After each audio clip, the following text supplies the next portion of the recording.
জয় হিন্দ বন্ধুরা, আমার রান্নাঘরে তোমাদের সবাইকে স্বাগত জানাই। তা আমি এখন করব রুই মাছের সর্ষে বাটা। সর্ষে বাটা দিয়ে রুই মাছ। তো সর্ষে বাটা দিয়ে একদম সিম্পল রান্না, কিচ্ছু লাগে না, কিন্তু খেতে খুব ভালো হয়। একদম ইলিশ মাছের ঝোল খাচ্ছি ওরকম মনে হয়, এর এত টেস্ট হয়, এটা আলাদা একটা টেস্ট হয়। তো এটার জন্য আমি এখানে দুটো রুই মাছ নিয়ে নিয়েছি। এটা একটু বড় রুই মাছ, বড় রুই মাছেই এটা খেতে বেশি ভালো হয়। তো বড় রুই মাছে 2 পিস নিয়েছি।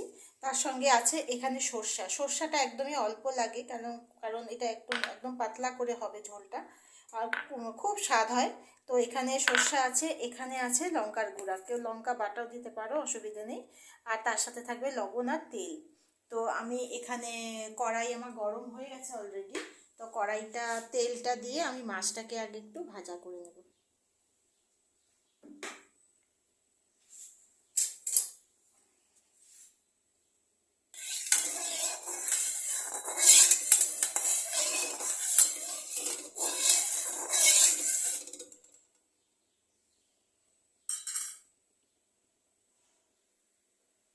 তেলটা গরম হয়েছিল, কড়াইটা গরম হয়েছিল।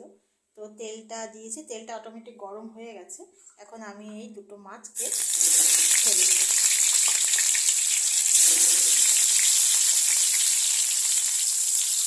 ছেড়ে এটাকে একটু ডিপ ফ্রাই করব, মানে বেশি ডিপও না, আবার একদম হালকা না, মাঝারি ডিপ ফ্রাই করব। আঁচটাকে মিডিয়াম সাইজ করে দেবো, মিডিয়াম করে এটাকে ভাজা হতে দেবো।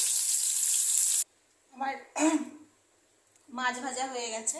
কড়াইতে এখন এতখানি তেল আছে, তো এই তেলে মোটামুটি হয়ে যাবে। তাহলে একটু হলেও একটুখানি তেল দেব, দিয়ে আমি তেলের মধ্যে ডিরেক্ট কোনো ফোড়ন টোড়ন কিছু দেবো না, দিয়ে এই সরষে বাটাটা আমি দিয়ে দেবো। একটু জল দিয়ে দিলে এখানে দিয়ে দেবো।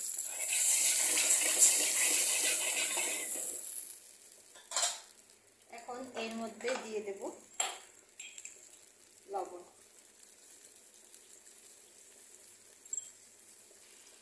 হলুদ, লঙ্কার গুঁড়ো।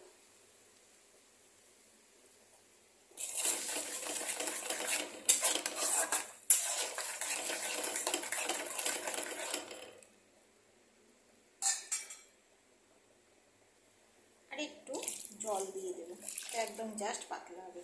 এটা ফুটে উঠলে মাছগুলো দেবো আর লঙ্কাগুলো দিয়ে দেবো, তারপরে কাঁচা লঙ্কা দিয়ে দেবো উপর দিয়ে। তো এই ঝোলটা ফুটুক।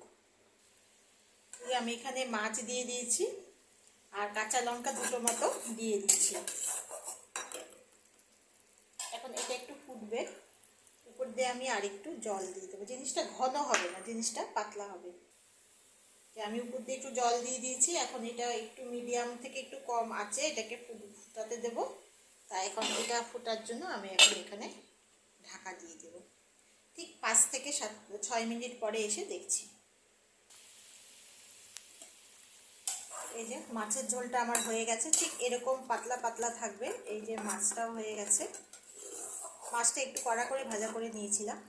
তো আমার এটা এখন শেষ হলো, এখন আমি এটা বন্ধ করে দেবো। তো আমার এই রেসিপিটা ভালো লেগে থাকলে লাইক, শেয়ার আর সাবস্ক্রাইব করে নিও।